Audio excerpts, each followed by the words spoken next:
قبل بكرة. طيب تفتكر ازاي الاهلي هيساعد الزمالك في حالته دي؟ وهل المارد الاحمر فعلا هيعمل انه يساعد القلعة البيضاء في مشهد وموقف تاريخي؟ يلا بينا نعرف كل حاجة من البداية للنهاية على كورة زون. كلنا عارفين طبعا نادي الزمالك دلوقتي مديون، ما معهوش فلوس، وعنده وضع المشكلة مليون مشكلة.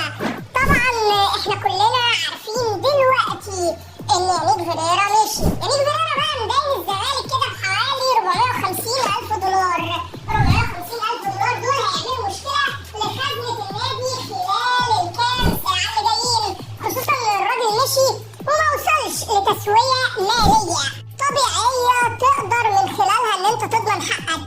نادي الزمالك فيه 2 لعيبة بيخلصوا عقودهم، محمد السيد من جهة واللي عقده هيخلص اخر الموسم ده، ولحد دلوقتي لسه لا استقر على تجديد ولا حتى اتدفع له مقدم تعاقد، وجون ادوارد يعتبر خرج من الجلسة بتاعته مع وكيله متخانق.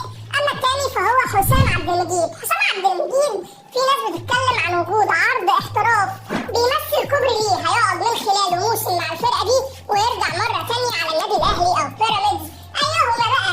لكن الاهلي هو الاقرب، لان احنا عارفين ان الاهلي هيتيح لحسام عبد المجيد مزايا كتير جدا جدا، زي مثلا ان هو هيشارك بشكل دوري مستمر، كمان هياخد مستحقاته المالية من غير ما يعمل حوارات. لكن نادي الاهلي وقف كل ده وقال لهم نادي الزمالك بيمر بأزمة دلوقتي. لكن في حاجة كده، والله لو اللعيبة دي أصرت إنها تنضم للنادي الأهلي وإنها تيجي فري من غير فلوس أو تكلفة كبيرة، هتوهم فيها إيه؟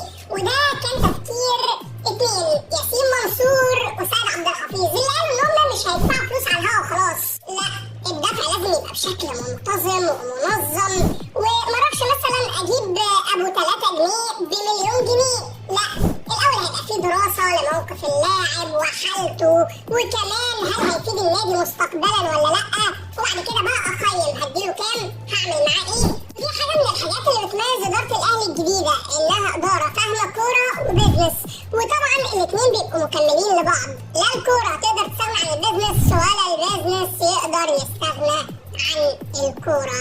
الموضوع في النهاية هو ده السيستم اللي هيمشي عليه النادي الأهلي خلال الفترة اللي جاية، وما أحلاه من سيستم. تفتكر بقى إن النادي الأهلي كده ماشي على طريقة الأندية الأوروبية ولا